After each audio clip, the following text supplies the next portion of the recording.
The Mose Knows podcast, hosted by Corey Mose, greatly appreciates you for tuning into this week's episode. Enjoy.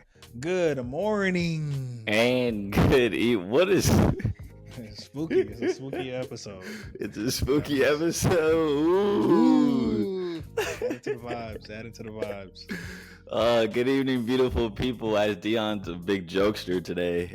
We got a good little pod going on for you. Of course, we're going to talk about some Texas Longhorns. They got another dub over Vanderbilt this past weekend.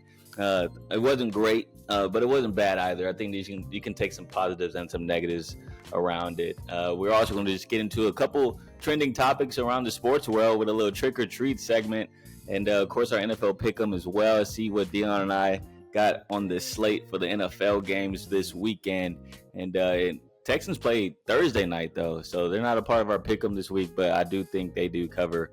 It's a weird spread for Texans and Jets. I don't know if they just put a lot of stock on Stephon Diggs being hurt for the season or what, but I think it's like 0.5 or like 1.5 that the Texans are. Dang! Why are you smiling? That's yeah, crazy. bro. Like it's not even like. I thought it'd be like a 5-point spread, a 4-point spread, especially with the way the Jets have been playing lately. But no, like it's pretty tight. I'm not trusting the Jets with anything. They in that Carolina tier right now for me. They bad. But all that. Well, let me actually check, bro, before I just spit out the wrong lines. But I'm pretty sure it's like 1.5. Let me see. Stand by. But yeah, I mean, as I'm looking this up though, a lot of things going on this weekend. What, you got it? ESPN got it at -2. ESPN bets got it -2. Yeah, it opened up at -1. Like, and that was before the Stephon Diggs news came out. So I guess they were just assuming that he was going to be out for the season because it was a non-contact injury. But yeah, it was like a 0.5, 1 point like spread, bro. Like, I'm taking that all day. Take Texans -2 for sure. I don't care who's hurt on that wide receiving core. The Jets suck. So it's a shame. It's a shame. But yeah, so let's get into the show a little bit. Of course, like I mentioned earlier, we're going to do some little Halloween segments coming up. But right now, let's just dive into Texas versus Vanderbilt last week. It was a tight matchup, I guess you could say. But it did feel like the Longhorns controlled from kickoff. I mean, Texas did, on their first drive, turn the ball over, something that we've been seeing a lot, unfortunately, for the Longhorns. But recently, though, the defense has continued to stand tall. It was a 27-24 game. The final stat line doesn't show you what the game felt like, though. Like I said, it did feel like UT controlled it from kickoff. Quinn has that tip interception, a lot of conversation around that this week about Quinn turned the ball over still. And I still think interceptions, let me know what you think on this, Dion. Like, interceptions that are tipped, I don't know how much fault I give to the quarterback. I mean, I get it. You could, like, change your arm angle. But, I mean, in the heat of the moment, you're just trying to throw the ball to your hot route as fast as possible. So I don't think you're worried about getting the ball tipped. But a lot of people are blaming Quinn for those 2 interceptions off tips. But what's your opinion on that? I agree with that. I think there should be at least a different category. Like, I don't know, not his fault, but it is an interception. Because, I mean, we've seen a lot of crazy things, and you look at the final stat line, like, dang, he threw how many picks? And then you go look at the video, he hit him in the chest, the ball flew over here, or hit the elbow, the ball flew this way. You can't control that. So, yeah, I think there should be a different category for those picks so you can have it in more context. Yeah, I feel that. I feel like there should be. You're totally right. I agree with you.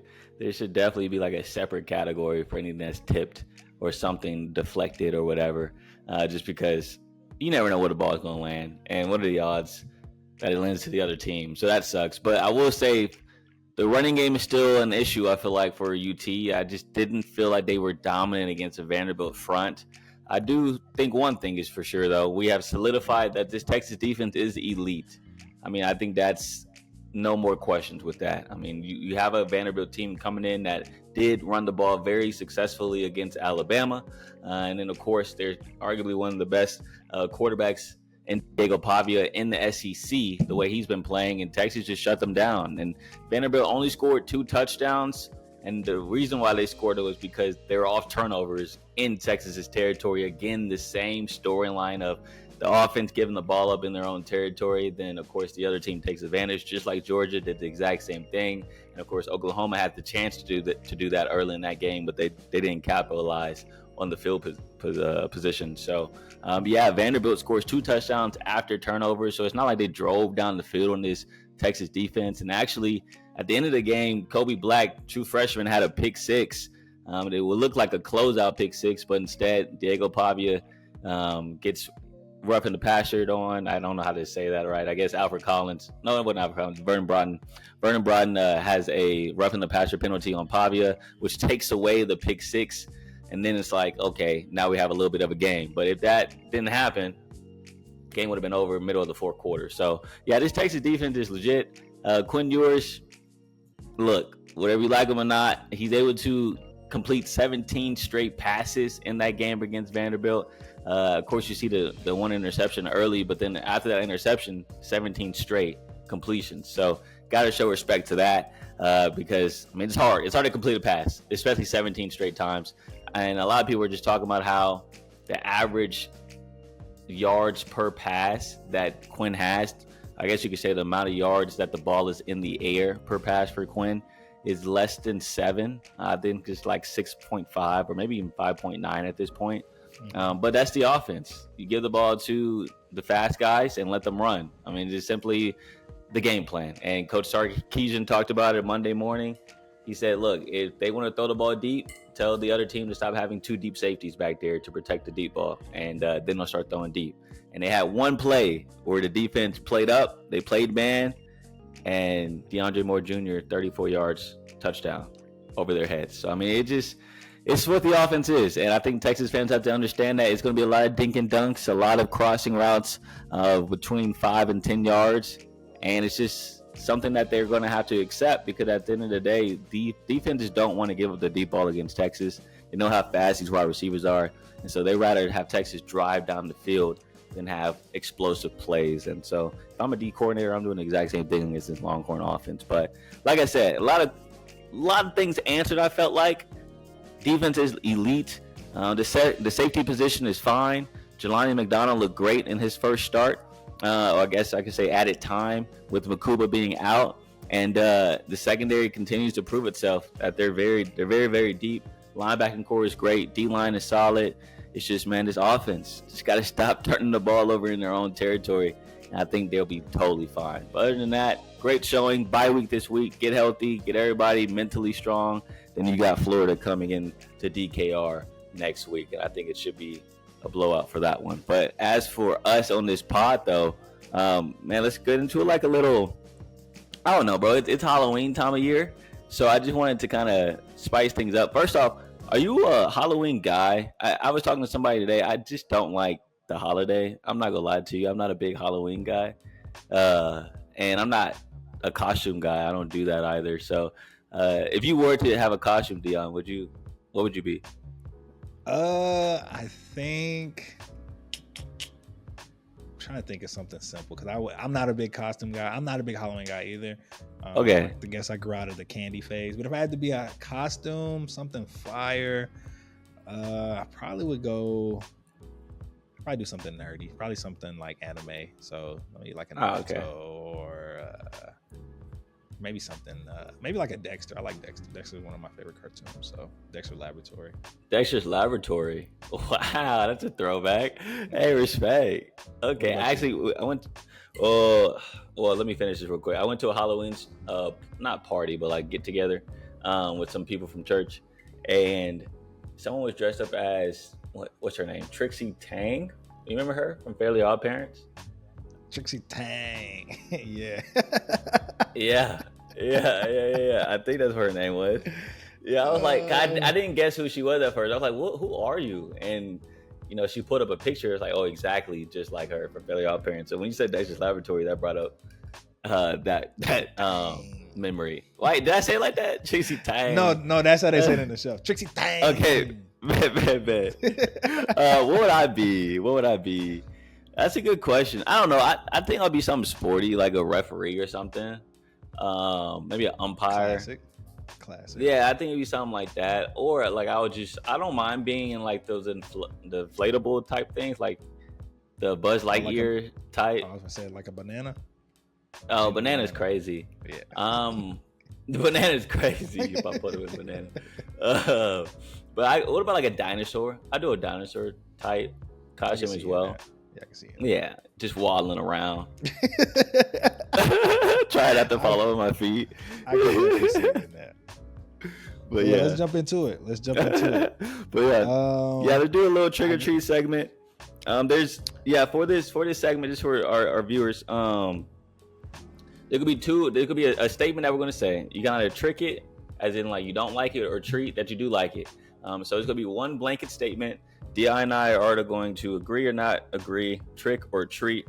And so, Dion, I just want to start this off with one thing that's been circling around the Twitter sphere, the social network sphere, is this Trayvon Diggs situation. After the game, of course, he walked up to our guy, Mike Leslie, who's been on the podcast, by the way. He's been on Mose Knows. Mike Leslie out of WFAA out in Dallas. He tweeted out a video of Trayvon Diggs and kind of called him out for his lack of effort on the play. Trayvon Diggs, I'm sure you saw the video, came out the locker room and confronted him about the tweet. And then they went back and forth. And then Mike Leslie said, "You want to talk about it?" Trayvon Diggs said, "You can talk about these nuts." So that was basically what the interaction was. They went back and forth. Trayvon Diggs went on to Michael Parsons' podcast, spoke his piece there. But I will say today, just got updates here Wednesday afternoon that Mike Leslie and Trayvon Diggs have made up. They have been cordial at the press conference today. Apparently, Trayvon Diggs gave him a canister of nuts. And I guess the company is D's Nuts. So he gave him like a He gave him like a canister of nuts to Mike Leslie, and everything's fine, everything's dandy. They talked it out as grown men, and everything's good to go. But the question is, Dion, trick or treat? Trayvon Diggs overreacted in this situation. Which one is trick? I think it's trick, right? So no. Yeah. Mm-hmm. Yeah. So yeah, I mean, he definitely. I don't really want to talk about, but yeah, I think he overreacted. I saw the tweet and I was like, this is really why you want to beef with bro? But yeah, it is. He definitely overreacted. It really shouldn't have been that big of a deal. Glad they made up and he got him nuts. Shout out to Brotherhood. But yeah, not really much there, or shouldn't have been much there. It is funny though, because Trayvon Diggs has like a really soft voice. So like when you hear him talk, it's like, yo, you do not sound like this was really that voice and your anger. I was like, dang, you can tell they got that butt whooped. But yeah, not really much there. Not really much there. What about you? You think he overreacted? Well, I don't know. I try to stay away from calling out dudes on social media. Like, just with my job and, you know, Mike Leslie, we do the same thing. So, like, I know I have to talk to these guys at a certain point. Like, I know I have to interview these guys. I know I got to be in a press conference and be face-to-face. So, if I'm going to ridicule or maybe keep someone accountable, that's what you can call it, I'm going to have some type of context behind it. And even, like, I would like to have someone's explanation as well. So, whether a soundbite of why he didn't have effort or why he missed that assignment. I would rather use a soundbite with the video so you can have like the player's explanation with my opinion at the same time. Just like calling out dudes on social, it's a tricky situation. It's a very tricky situation, especially in our roles. So I try not to do that. And so when I saw the tweet, I was like, dang, he really calling Brody out, and included the video of the play. So I mean, to each his own. You know, it's a different market. It's Dallas, so of course everyone, you know, is talking about the Cowboys. But yeah, man, I just try to stay away from name dropping dudes in tweets and saying you're playing bad, because I already know I can't do half the things they do. So it can get sticky real quick. Facts. Okay. All right. So Corey, trick or treat. Lions, best team in the NFL. They just came off a 52-point win versus the Titans, where Jared Goff put up a whopping. Let's see what he put up. Jared Goff put up a whopping 85 yards passing. 85 I think that's yards. the scary part, though. That's why I'm treating this. I do like this take. I think the Lions are the best team in the NFL. I don't think it's a question.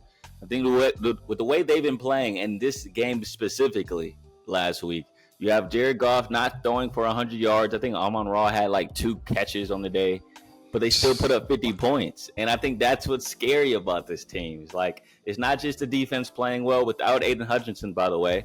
It's not just the offense playing well. It's the special teams. They're also doing the thing that they had a punt return for a touchdown.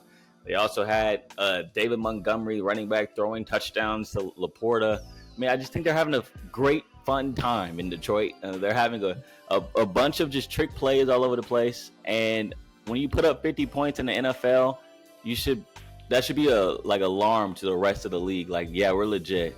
And they just play gritty. They play tough. You have Dan Campbell leading the squad. I like him a lot as a head coach.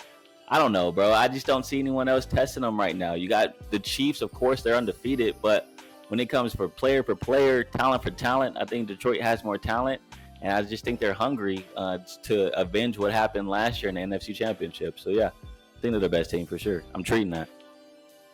Yeah, I think that's pretty. I think that's a simple statement. Yeah, I think they've proven over the season that, I mean, it can get ugly real quick with them. They had a close game here and there, but for the most part, they have shown at every aspect of all 3 levels that they are the best team. So yeah, you can win like it's you can nasty. win like the Lions, or you can win like the Chiefs, where it can be real ugly. So if I'm a team, I would love to win by the Lions. 85 yards, bro. Yeah, I mean, he didn't need to pass. He's just like, all right, man, let my boys cook. Let my brodies cook. Next up, let's go into another NFL storyline that's been circulating around all the social media sphere, and it's a big deal, especially after losing to the Texans a divisional game, saying that the reason why he tapped out was because he was tired. Anthony Richardson, Colts quarterback, has been benched indefinitely. Just for the near future. There's no timeline. Joe Flacco is the starting quarterback for the Indianapolis Colts as of now, and there's no signs of Richardson coming back anytime soon. So trick or treating that this was the right decision for the Colts to bench Anthony Richardson, Dion. Definitely a treat. I definitely agree with this. I think that, him going out one play, for me, it didn't seem like that big of a deal. But as all the NFL players have told you, that this is like a huge ordeal. Like, what? Right, everyone's talking about it. Yeah. Every NFL player on all the shows has told you, like, yo, this is a big deal. And I'm like, oh, okay, well, I didn't. Bro just dodged a bunch of linemen. He got tackled.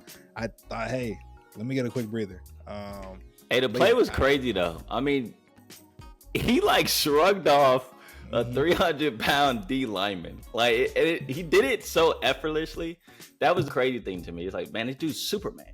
Then, of course, he gets to the line of scrimmage, doesn't gain any yardage, but I mean, the play was crazy. And then, yeah, I mean, I would be tired too. I'm not gonna lie to you. I would be exactly. That's when I saw the clip. I'm like, oh yeah, hey, he came out one play. If it was one play, yeah, get you a breather. I thought that would be, understandable. But as I've seen throughout all the NFL players, you can't do that. So I guess that's a big thing for them. They feel like, hey, he can't lead us anymore, or I was like, damn, I didn't know it was that deep. But hey, that's their secret society. That's how they feel about it. So I guess that's a big deal. So I think it's a smart decision just to get the heat off of him. Plus, he obviously needs to just sit and watch for a little bit, or for the rest of the season, because I mean, selfishly, he's killing my fantasy team. Here he goes. Selfishly, he's killing my fantasy team. And as I'm starting, I didn't know much about him. Now I'm hearing more and more. He hasn't played a lot of football, high school, college. I think this is the best decision for him. Get some heat off of him, because I think they play prime time this week, and I think if you have another bad week, they're gonna really dogpile you. So I think this is a good decision for them. And plus, the Colts have a good team. No matter how bad he's played this season, all their games have been close. So you may not expect them to do much in the playoffs, but I mean, Joe Flacco, who knows? Like I said, they have talent in all positions. Joe Flacco can probably he might shock somebody. He might shock some people, and maybe they make a deep run in the playoffs. So, yeah, treat. What about you, Corey? What you think? I don't know, bro. I can see both sides. Just do like a quick synopsis. I just feel like you mentioned, he hasn't played a lot of football, bro. So the only way to get better at football is by playing football. I mean, that's True. the simple recipe. So, like, yeah, he hasn't played a lot, which means he needs to play now. But then the question is, well, if he keeps like sucking it up and he's not really improving, is it worth playing him? Like you also said, though, they have a good team. I mean, the D line is great. The front seven's awesome. The wide receiver core is deep. Running back Jonathan Taylor looked like old Jonathan Taylor against the Texans. And so, yeah, they have a really good offensive line. I mean, it's set up for success. Question is quarterback. And so the other argument is like, okay, if the goal isn't to win the Super Bowl because that's not y'all's aspirations, then what's the point of making a switch? You know, it's like, okay, to make the playoffs, that's why we're making a switch. Is it worth hindering this guy's confidence, this guy's future, just to make the playoffs this year?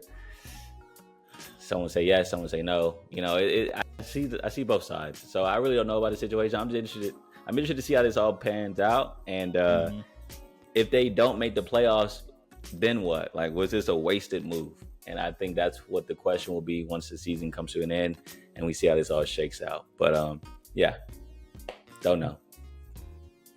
All right, I feel you on that. I also think they had to do it for discipline reasons. You know, you can't have nobody saying, "I'm tired." You know, professional athlete. Yeah, I think that's another thing, right? Like the locker room.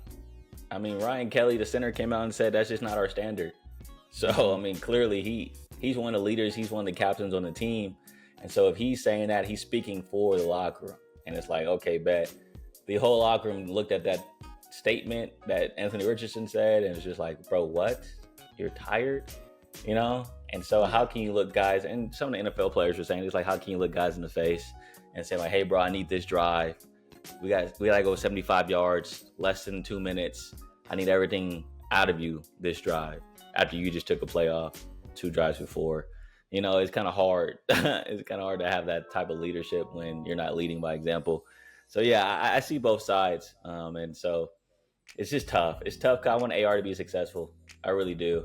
But So do I. It's a sticky situation. True. Next up on the docket, Austin FC hired the right guy in Nico Estevez. Do you trick or treat? Very, very interesting. Okay, so I'm going to say trick. I don't know because I don't know yet. So I'm going to say trick. I'm not that confident in Nico Estevez. We went to his press conference Tuesday afternoon. He got introduced as a new Austin FC head coach.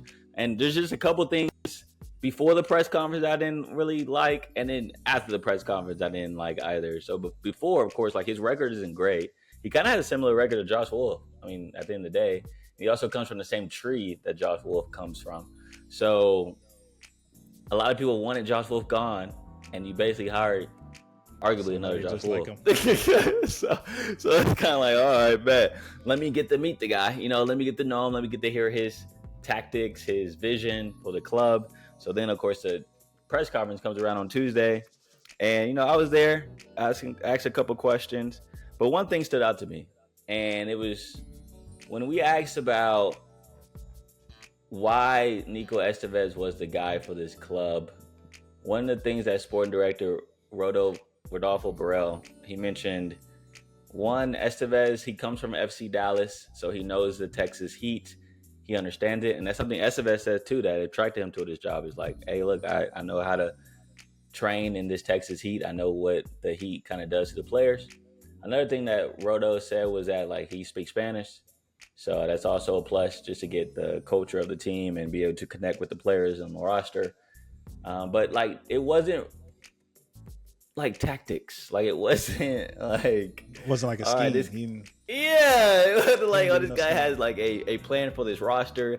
I actually asked him like, you know, what is some deficiencies that you saw when you coached against Austin FC that you're hoping to shore up or patch up as the head coach now of Austin FC? And he kind of slipped past my question. He was just like, well, you know, we don't really have a full roster yet. I didn't get to meet the players yet. You know, I still got to get to know them. So don't really know what the strengths and weaknesses are now of this squad. And in my mind, I'm just like, well, you just game playing against them last year. So most of the guys are still on the roster. So, I mean, it's not like you're going to get a whole new roster. So I don't know, bro. He just didn't answer the question. And so I was like, all right. He doesn't really have a plan right now. I just think that he's just skating by, just to wait until the whole roster's there. Then he'll start figuring out a plan. But to me, if you get hired, that should be like in your interview process, right? Yeah. Like, what do you plan for this team to become? Or what do you think you can do with this squad right now? I think that's how you should hire a guy, not that he's bilingual and he's used to the heat. But so you got to think too. I mean, I feel like that is a standard question. I mean, I'm hoping maybe the management asked them the same questions, or maybe they didn't ask him that question. So, yeah, you would hope, but like he didn't answer mine. So I mean, so if he does, I'm assuming they didn't ask him that question either. So, so yeah, I'm tricking on that. All right, let's move on to D Wade. Congrats, great career in Miami, sensational career. Two chips or three chips? Three, huh? Two with LeBron, chips. One with Shaq, and so three chips for D Wade. Was able to get honored. Man, great ceremony. Bam came out, Adebayo. He came out with his chick, Asia Wilson. First time being spotted together. Shout out. My bad. I'll say it like she not one of the ones. What should be her title? The Queen. Okay, MVP. My bad. Yeah, you're right. MVP, face of the W. Asia Wilson. Their first time being out as like a couple. Shout out. And so everyone's talking about the statue though, Dion. I love social media. Yeah, everyone's talking about the statue and the way it looks. So Dion, trick or treat, D Wade statue is top 3 worst statues you've ever seen. Treat. I think this year's been a bad year for statues. I mean, early this year, Allen Iverson's statue was pretty bad. Yep. So yeah, I definitely agree with this statement. I don't get it. Like, there's just so many. I feel like you could ask them, if you don't want to show D Wade it, you could have somebody from his team, Gabrielle. Hey, what you think about this? What you think about his face? Like, yeah. I mean, the memes that we saw on social media this past week of what he looked like. I mean, they showed Lawrence Fishburne from The Matrix. They showed other NBA players. Paul Pierce. Said he looked like Tony was that Allen. From? I don't know. I mean, bro, I would have thought the iconic him and LeBron layup pose. I would have thought that would have been awesome. I thought that would have been selected. But yeah, I truly don't know. Jeff Teague was talking about it. He was like, "Yo, they got a bunch of pictures of him in the stadium they could have used." I truly don't know. I don't know. It's just bad. And, it looked bad. Seeing his face, seeing his son, and them communicating without saying words, like, yo, they messed you up. Yeah, they did. They sure did. It just all was bad. And man, yeah, I don't know. I don't know who. I saw the sculptors had like a post game interview. I did hear that. They like said we did the best we could with human hands. Like, well, you should have done better. You should have got different human hands. Nobody cares about the hands. Yo, that's the last thing you should worry about for the sculpture. They're saying they did the best they could do with human hands. Oh, that's the best they could do. Yeah, facts. So I say you should have got different human hands. If that's the case, it has billions of dollars. I'm sorry. There's no way. There's no way that was the best y'all could do. I'm sorry. And it's like I said, this year has just not been good for statues. So I don't know who they need to rehire. They gotta get that fixed. I don't think the Dirk one was that bad. Was that this year? Yeah, the Dirk wasn't that bad. I like Dirk's. Dirk was cool. He did his signature shot. That was smooth. Yeah, like you mentioned, AI was bad. But I've been out to crypto arena. Like Shaq's is good. I like Shaq's. Kobe's. His is borderline. I think I remember his. I want to say Kobe. I think no one wanted to say anything bad because passed away. So no one wants to say anything about it. But like, his is borderline. It wasn't from a bad angle. It's like, I don't know if that's. It wasn't really. I gotta squint a little bit to like see the beam. You know what I'm saying? But yeah. So yeah, bad year for statues for sure. All right, next on the list and last on the list, we got. I think I kind of know what you're gonna go here. Texas is the best defense in the country, or I'm treating that. In the world, as some would say. In the world is crazy. Shout out Jade Barron. Nah, bro, I'm definitely treating that. I think they have shown time and time again that if the offense doesn't give the other team the ball in their own territory, and you have to drive all the way down the field against this Texas defense, you can't do it. I mean, Georgia had one drive against them. Vanderbilt didn't have any drive. Oklahoma couldn't do anything. The whole year, they just hadn't been good for any of the opposing offenses when it comes to Texas. Texas gives up the least amount of yards per game in the country, and I think that just proves my point there. This team is elite defensively, and I just think that right now the problem with this team is this offense giving up the ball in their own territory, on their own side of the field. You just can't do that. And so, funny enough, Coach Sarkisian talked about that on Monday, about giving up the ball and forcing their defense to just be in horrible positions. Obviously, offensively now, this is 6 turnovers in 2 games, and you can't predict how and when turnovers happen or occur. I really think these were just kind of the ball bounces a certain way sometimes. It was unfortunate for Quinn to have kind of 2 tip balls that land in their arms. But the impact of those 2 turnovers, 14 points off of 2 turnovers. We gave them 2 short fields that they turned into points. And so playing complementary football matters. And so that's another area where we need to improve. Okay, so clearly Coach Sarkisian feels like it's a problem. And I think it is too. It's becoming a trend. 3 straight games where this has been an issue. And at a certain point, it's going to come back and haunt them. I just think at its human nature, you can't keep putting the defense at these situations where they have their backs against the wall right when they get onto the field. And at a certain point, it's going to break. The dam is going to break at some point. So, offense just needs to do a better job of controlling field position, I should say. And then we may start seeing 20-point blowouts again. But until then, Texas needs to control the ball, control field position, and let the defense cook. But as of right now, though, let's head into the NFL pick'em for the slate of Week 9. Dion, man, it's over the halfway point now for the NFL season. It's kind of crazy to think that. Yeah, flying around. But we got a lot of great matchups. I believe you took the lead in our NFL pick'em now. Correct me if I'm wrong. I am up. If Corey says I have to go back and do my calculations again, but I believe I'm up 1 at this current moment in time. Had a decent week last week, even with all the craziness that happened throughout the NFL. I ended up getting 8 right last week. So yeah, as crazy as last week was, had a okay week. Yeah, I had a smooth 7. So, right there with you. Okay week. Definitely didn't see Patriots winning for sure. Definitely didn't see J-Bo.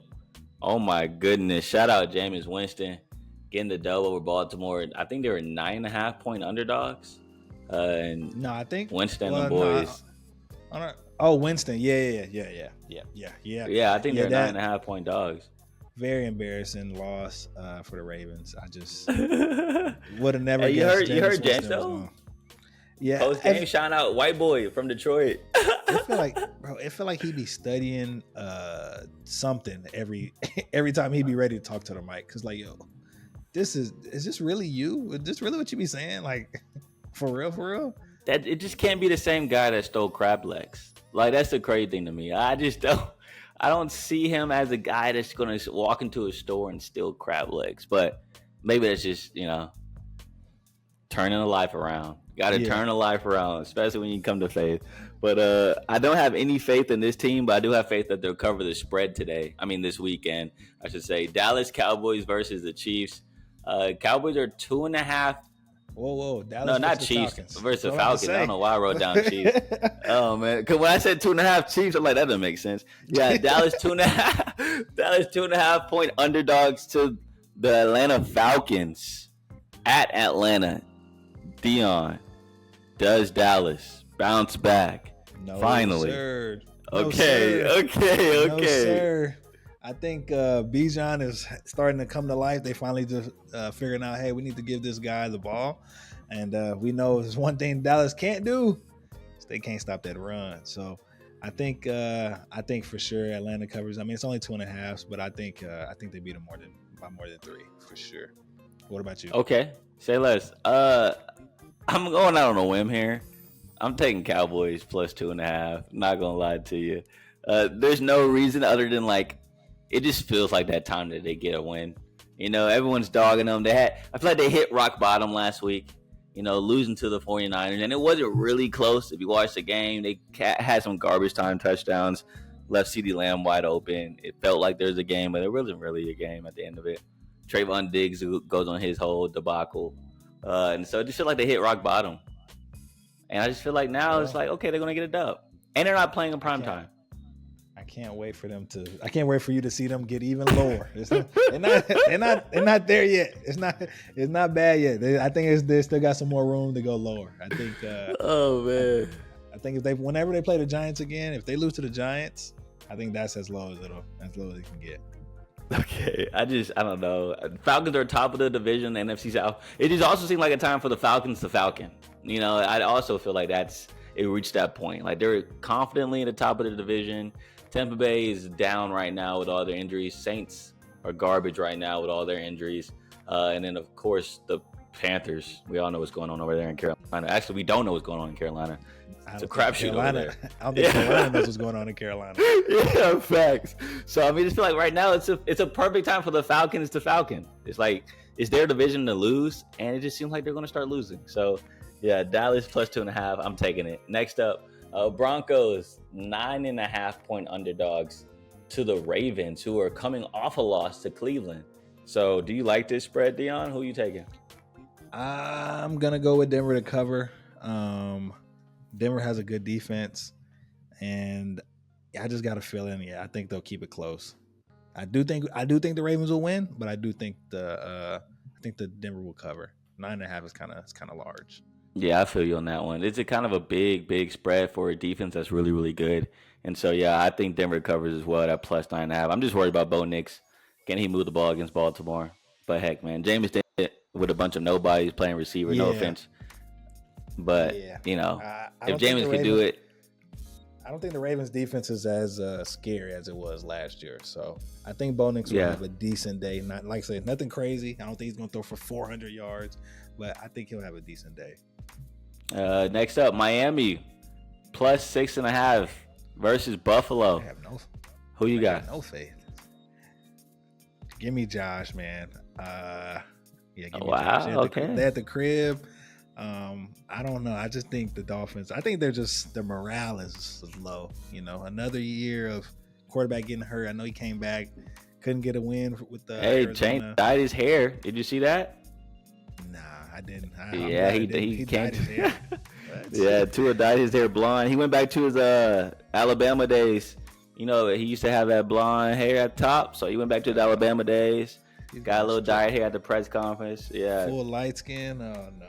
Yeah. I don't know. I just feel like the morale is low over there. I don't think this is the week they come back. Bills are playing really well. Amari looks good over there. I think the Bills will put belt to bottom on this one.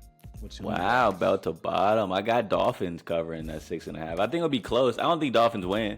I just feel like 6.5 is a lot with Tua at quarterback. You know, it's not the same Dolphins team. Gotta remember that.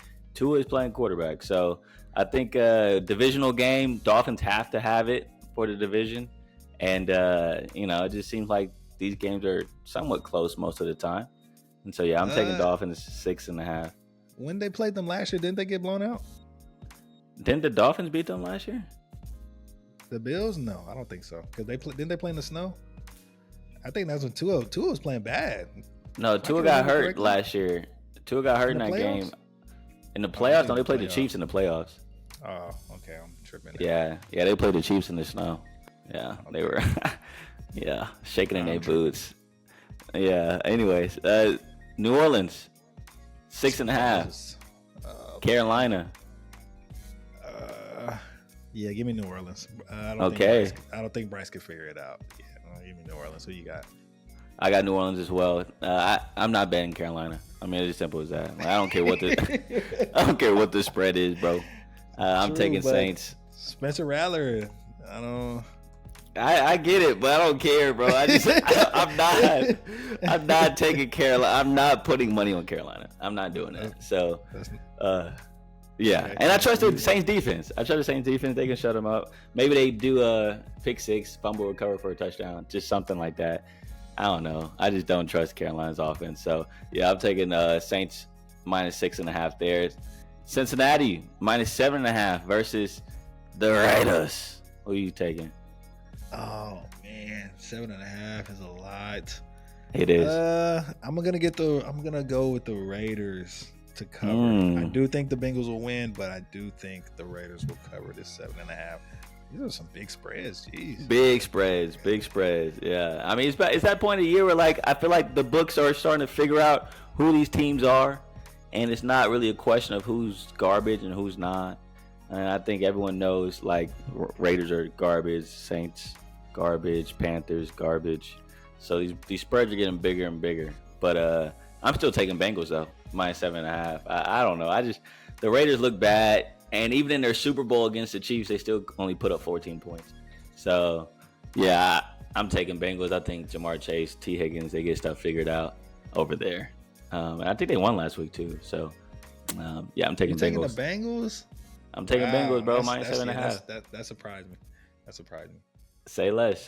Chargers, -1.5 versus Cleveland. Coming off a big-time dub, Jameis Winston. What you got? Oh, my God. This is you? I want to go. I so bad want to go Jameis, yo. Oh my gosh. I think I'm gonna go Jameis, man. Freak. They at the crib. Okay. They at the crib. Yeah, I'm gonna go Jameis. I know I'm probably gonna regret it, but I'm gonna go Jameis. I think he got Chubbs back there. I don't know. I just feel like he'll cover. I know Chargers. They got a good coach. They got Herbert. But I'm thinking maybe just I don't know. I'm going Browns. That's fair. I'm gonna go Chargers just to switch it up. It was tough for me because I like Jameis a lot. I just think Jameis is that dude, bro. So it's hard. But I think this is more of a pick'em game, right? It's -1.5. So it's basically who you think is gonna win the game. And I think the Chargers defense is gonna prevail in the end and maybe stop a game-winning drive by the Browns. So yeah, I got Chargers -1.5. Next up, this was a crazy game last week. Washington versus Chicago. Hail Mary. Did you see the video, Dion? Yeah, I mean, another thing. Yeah, social media. I'm wondering. I haven't heard anything about they're gonna do anything to bro if he got to pay a fine or anything like that, or he had to run extra. No, you just gotta be embarrassed. That's all it is. Boy, yeah, to do that, taunt, then go over there and tip the ball that pops the ball to the. Oh man. Well, that's the crazy thing. Yeah, so if you don't know what we're talking about, Tyreek Stevenson, there's a video that's circulating that he was taunting the fans in Washington as the play is going on. The Hail Mary. He's turned around to the crowd and talking trash to the crowd. Mind you, the Commander wide receivers are halfway down the field before he even notices that the play is going on. He turns around, he's like, oh crap, the play's going on. Then, not only that, I didn't realize it until like 30 minutes after, Dion. Because I saw the video of him taunting the crowd, but until later, I didn't realize he's the one that tipped the pass. Yeah. Into the hands of Noah Brown, which is like the span of 30 seconds will not be forgotten for Tyreek Stevenson for the rest of his career. And, it sucks to have to live with that, but I mean, that's what you did. You couldn't wait 30 seconds. You couldn't wait 30 seconds to talk trash to whatever fan is in the stands that is pissing you off that much. You couldn't wait 30 seconds. But instead, you cost your team the game. Apparently, he had to apologize to the locker room. He had a whole statement to the locker room. He better, sticking up, saying, my fault, that's on me. And so, yeah, it's a funny situation from the outside looking in, but I bet it hurt him personally to have to deal with that. But shout out Jaden Daniels. Had some hurt ribs. Still came out, got the dub. Respect, bro. Respect to Jaden. So they actually, after that crazy game, -3.5 versus the Giants. Do the Commanders cover against New York? Yeah, of course. I mean, it's crazy. Giants played well against the Steelers. That's cool.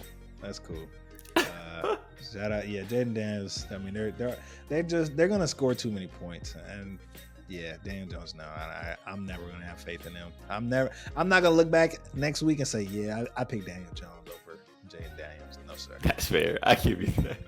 I give you that. That's why I'm picking up too. I'm like, yeah, I trust Jaden more than I trust Daniel Jones.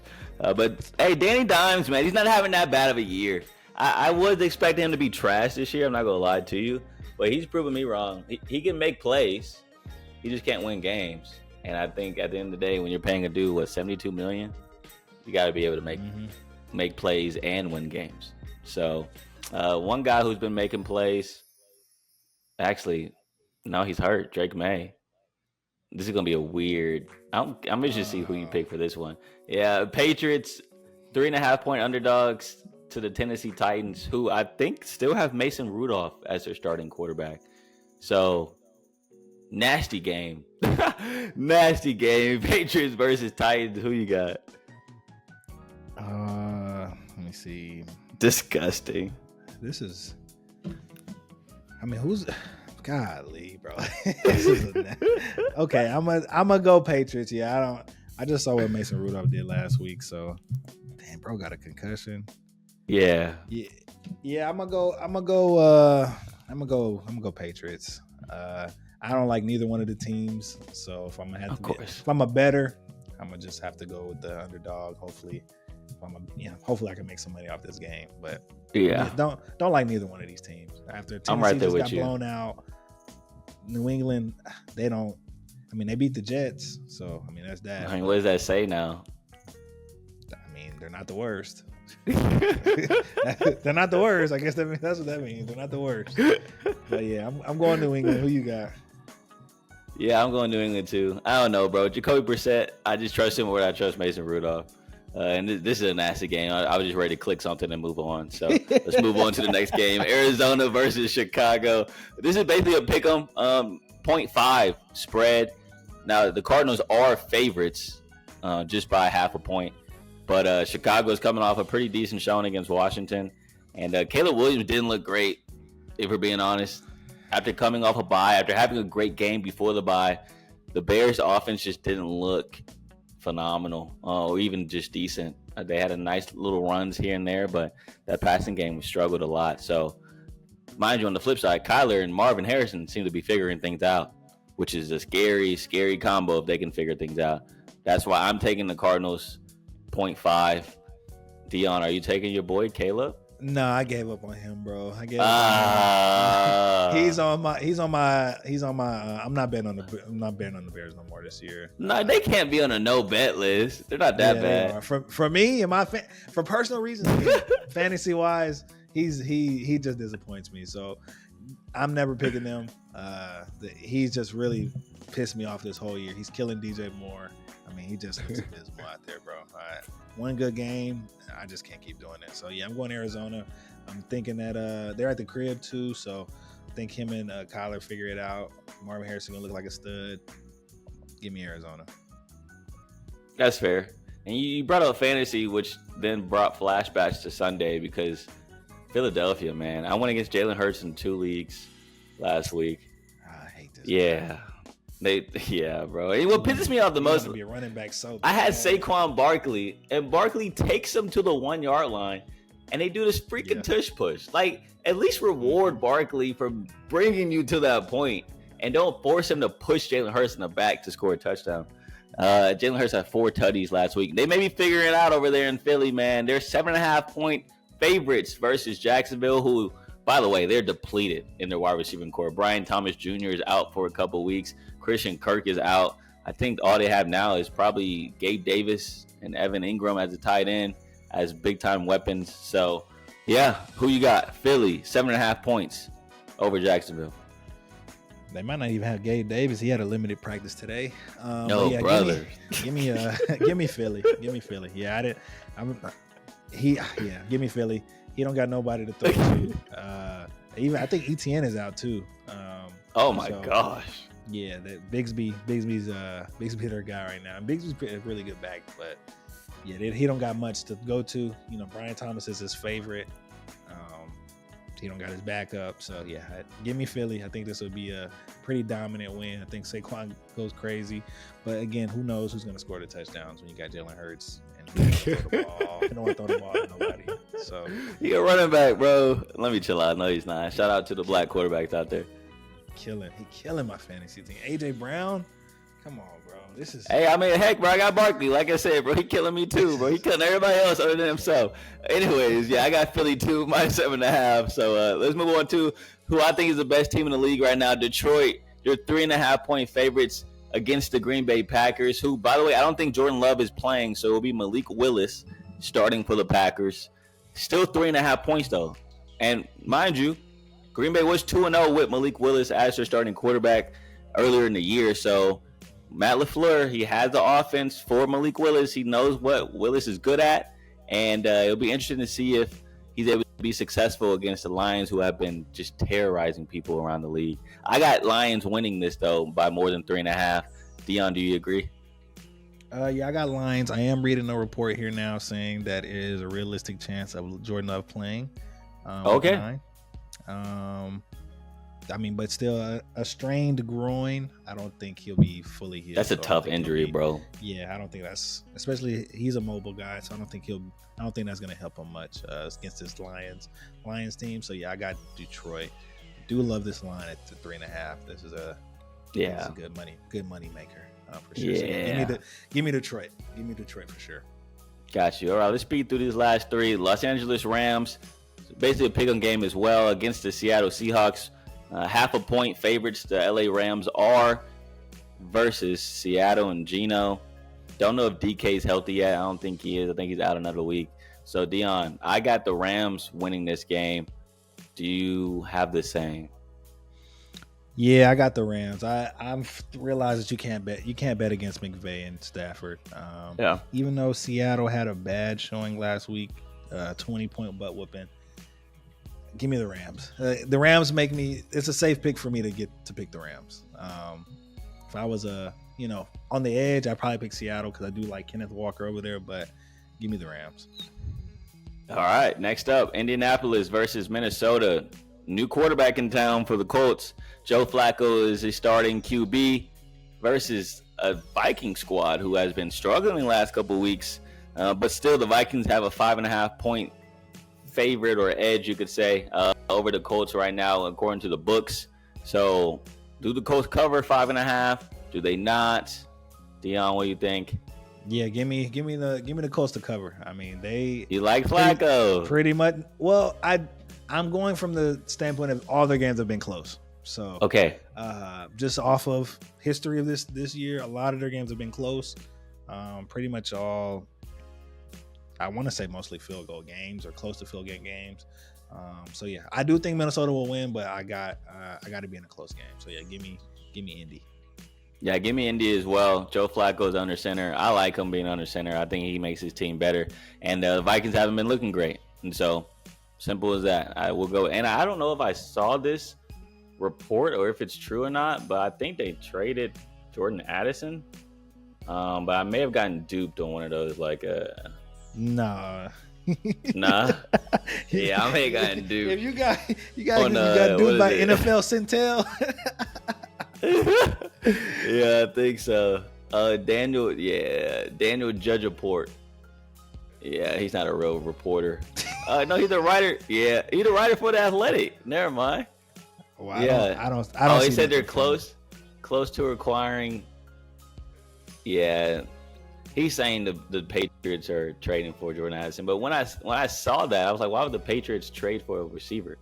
But anyways, yeah. It's not confirmed. So we're going to go with Jordan Addison still being a Viking this Sunday. Even though he did post free 3 on Instagram the other day. I don't know if you saw that. I saw it. I saw it everywhere. But I'm confused. Like, is he not getting the ball or? No, he's not. I mean, you got Justin Jefferson over there. I believe Naylor's been a big focal point lately. They're wide receiver 3. And, Addison had a really good rookie year. So he expected probably to have another jump in his production, another year underneath his belt. But he's been hurt, too. He just got back up like 3 or 4 weeks ago. So how much does he still need to get conditioned? I don't know, bro. But he does think that he deserves the ball more. And look, receivers, when they have something in their mind, they feel like they're not getting appreciated, they're not afraid to say it. We'll see what happens, though. Maybe that's a sign of things breaking down in Minnesota. 2 straight losses. Someone's complaining in the locker room. Not a good sign. That's why I think the Colts covered at 5.5. Lastly, Sunday Night Football or Monday Night Football. When is this happening? Monday night, huh? Monday, yeah. Yeah, Tampa Bay, 8.5-point dogs to the Kansas City Chiefs. Buccaneers put up a good fight last week against the Falcons without Mike Evans, without Chris Godwin. And so 8.5 is surprising to me. That's why I'm taking the Buccaneers here. And, like we mentioned before, the Chiefs just love close games. So I'm especially primetime. They're not trying to blow out anybody in primetime. They want to make it a show. So, yeah, I'm taking Bucks, 8.5. Who you got? I'm gonna take Tampa Bay. I mean, Cade Otton had a career game. Of course, right? I said it last week. Literally said it. Like the one we got going against him in fantasy, Cade Otton's gonna go crazy. Oh my gosh, yeah, 9 catches, 81 yards, 2 TDs. I think they'll probably ride that wave again this week. I think they'll cover. I think Kansas City, they like ugly games. I think they like to win that way just because they're demoralized. Like, damn. We was close. Like, damn, we almost could have won. We were so close. We were so close. Yeah, I think that's how they prefer to win. So, give me Tampa Bay cover 8.5. Let's see. Okay, do you have a lock of the week? Let me look at these picks. Let's see. Completions. 45.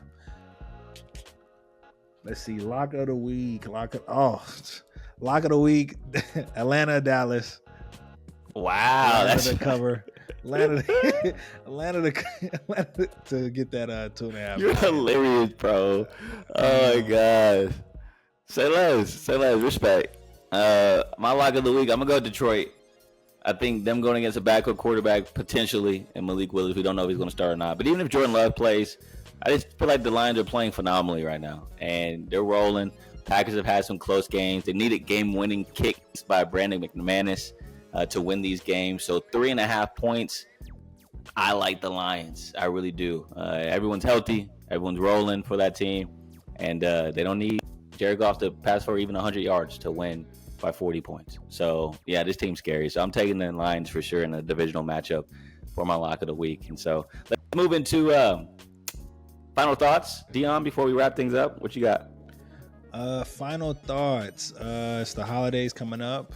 I know some people may be dealing with seasonal depression. I know some holidays can be tough for some people. So shout out to all the people that host like Friendsgiving and stuff for, holidays. Shout out to you. You're the real MVP. Just if you're going through some tough times in the holidays, man, find your group, find your community, get locked in so you don't have to be alone on the holidays. What about you, Corey? Respect. My final thoughts. I love fall scents. I think I've reached that point where I have come to the conclusion that I will buy a candle if it smells like fall. And I don't know why, but I love it. We're walking to what? To clarify, what's a fall scent to you? What is I don't know, but like I have this scent called Leaves right now that's burning behind me. That smells great. I guess like. Oh, that's what it's called, Leaves? Literally, it's just called Leaves. Literally, just called Leaves. It doesn't exactly smell like leaves. But hold on, let me go get the description real quick.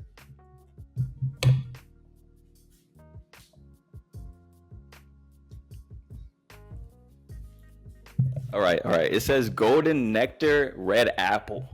So I guess like apple, pumpkin, that type of stuff. I like those scents. Those just makes it feel like home. It makes it feel like football should be watching. Football should be on the TV, that we should be watching it. I don't know. It just feels like leaves should be falling on the ground, turning orange and red or whatever, even though we get a bunch of dead leaves here in Texas. And so, yeah, bro, I just like fall scents. I'm not a fan of Halloween, so I try to like bypass Halloween by preparing my room and my apartment. You already on the Christmas vibe? Not on the Christmas vibe. I did buy a Christmas scent though today. I went to Bath and Body Works. Bought a little Christmas scent that's, it's already there. I have it for when the time is right, but I'm not lighting that candle right now, if that makes sense. So like, no, I'm not a weirdo that like puts their tree up in September, but I will say like I am preparing for that for when the time is right. So yeah, I like fall scents though, bro. Leaves from Bath and Body Works. I'm telling you, that's the scent. That's the go-to scent for fall. But anyways, we need to fall out of this show. I think we hit our mark. Yeah, look at that. Right on time. Perfect time. Right on time. Okay. Hey, y'all, thank y'all for watching, man. Thank you for the Solo Dolo episode. And hopefully you continue to like, subscribe, comment. We are trying to grow this platform, grow this brand, grow this pod. And heck, man, if you like our work, please share it. I really appreciate that. Dion will really appreciate it. Our team will really appreciate it. Comment and engage with us. We want to chop it up with y'all. See what y'all think about Texas, the NFL, NBA, and I can definitely roast some of y'all about y'all NBA and NFL hot takes. So let's do it. All right. Let's get out of here. As it always, Dion.